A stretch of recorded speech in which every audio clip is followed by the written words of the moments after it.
रामजी लाल सुमन के बयान पे तो जवाब देंगे। राणा सांगा के ऊपर उन्होंने कहा था कि राणा सांगा ने बाबर को बुलाया था हिंदुस्तान में, उन्होंने राणा सांगा को गद्दार भी बताया। अगर मुसलमान बाबर की औलाद है तो तुम गद्दार राणा सांगा की औलाद हो। इस पे बहुत चर्चा हो चुकी और इस पे बहुत सारी बातें हो चुकी। और साफ साफ उन्होंने ये बोला था कि अगर किसी मेरी बातों से किसी की भावनाएं आहत होती है तो इसको मेरे पार्लियामेंट से इसको स्पंज कर दिया जाए।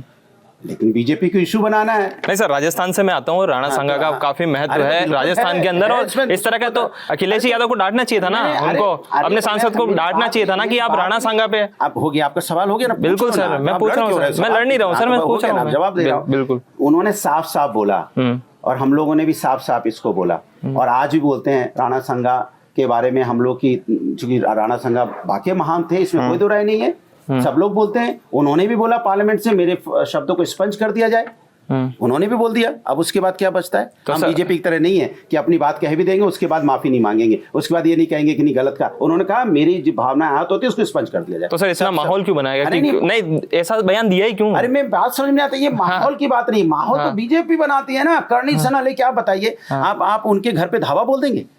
नहीं, एक समाज के अंदर आक्रोश था ना सर। अरे समाज के अंदर आक्रोश ऐसा होगा कि कानून। मेरी बात सुनिए, अब वो महापुरुष इसको मानते हैं, महापुरुष मानते हैं, हम भी मानते हैं। इसके मतलब तो महापुरुष के बारे में तो समाज में व्यवस्थाएं हैं न्याय दिलाने की, न्यायपालिका है, कानून व्यवस्था है, हम कानून व्यवस्था हाथ में ले लेंगे। चलो मैं एक अंदर की बात पूछता हूँ, क्या अखिलेश यादव जी ने उनको बुला के डांटा राम जी को? बाहर की बात छोड़ो, हम समाजवादी लोग सब कुछ बाहर करते हैं, हम बीजेपी की तरह नहीं है जो अंदर अंदर उनको डांट फटकार पड़ी। बात सुनिए, बाहर कर रहे हैं। अब मेरी बात को आप भागिए मत, मैं कह रहा हूं अगर किसी व्यक्ति से कोई बात होगी तो क्या आप तलवार लेके उनके घर पे पहुंच जाएंगे? नहीं, वो बिल्कुल गलत है, हिंसा का रास्ता बिल्कुल गलत है ना, पर उनका बयान भी तो सही नहीं था सर। तो सुन लीजिए आप। मैं सुन रहा हूँ सर, मैं इतनी देर से आपको सुन रहा हूँ, इतनी देर से मैं आपको सुन रहा हूँ। वो तो कह दिया इसमें, तो इसके मैं कह तो रहा हूँ कि देश में कानून व्यवस्था है कि नहीं है, न्यायपालिका है कि नहीं है।